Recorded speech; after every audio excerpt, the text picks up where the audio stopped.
Jo, dabar esame garaže. Garažas yra kaip atskiras pastatas, toliau nuo namo, tai padarytas yra atskiras skydas, nes vamzdžiai buvo pakloti prieš mane, skalda, viskas sutrambuota, jau nebegalėjau pasikloti daugiau vamzdžių ir klientai nebenorėjo, kad čia kasiausiu, tai nusprendėm statyti dar vieną skydą, prasitempti jėgos kabelį, kad tikrai užtektų į ateitį tos elektros, tai čia dėsis kiti automatai apsaugos, razetėm, apšvietimui, toliau bus įkrovimo stotelė elektromobiliai. Kitas variantas, jie norėjo, nežinojo, ką daryti su lubom, nes lubas nėra labai aukštas ir čia jau eina jau praktiškai vartų bėgėlis, palei lubas.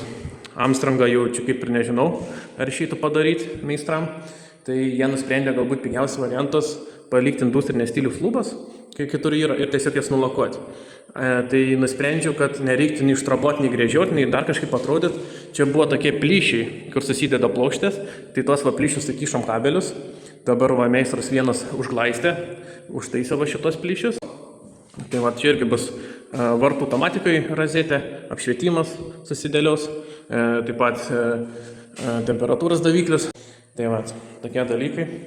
O ten toliau jau yra už sienos yra roboto žaliapjovė išvestas kabelis, toliau tenai statysis roboto žaliapjovė ateityje, pasidarys razetę.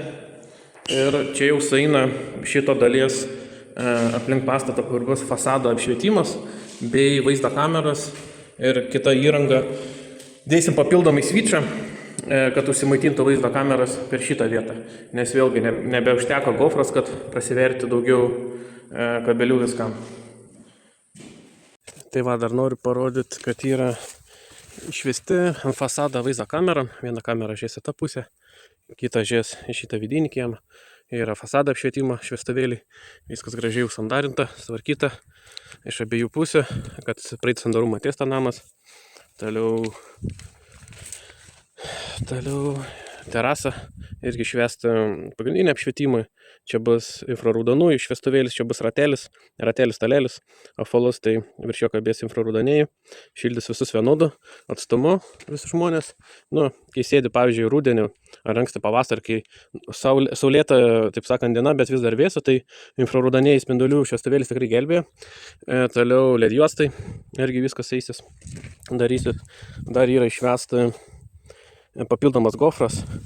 Kiemas 1, kiemas 2, užsirašiau, prie skydo viskas privesta, jeigu ateityje norėtų darytis dar kažkaip papildomą apšvietimą, nežinau, augalų kaip būna, medžių viršų arba papildomą kokį pirtelę statytis, tai šitas gofras paimam, prasitraukiam tiesiai į skydą, kabelis, nereikia nei ištrabuoti, nei ardyti, nieko namie daugiau daryti, pastatom papildomą automatą, pasijungiam ir viskas veikia tada. Tai sakant, reikia bandyti kiek įmanoma daugiau priekį viską apgalvoti, kas ten žino, kas po 10 metų gali atsirasti, geriau pasikloti ekstra tų gofrų, kad paskui nebūtų problemų, kaip atvesti kabelį kažkaip papildomą priestatą arba pastatą.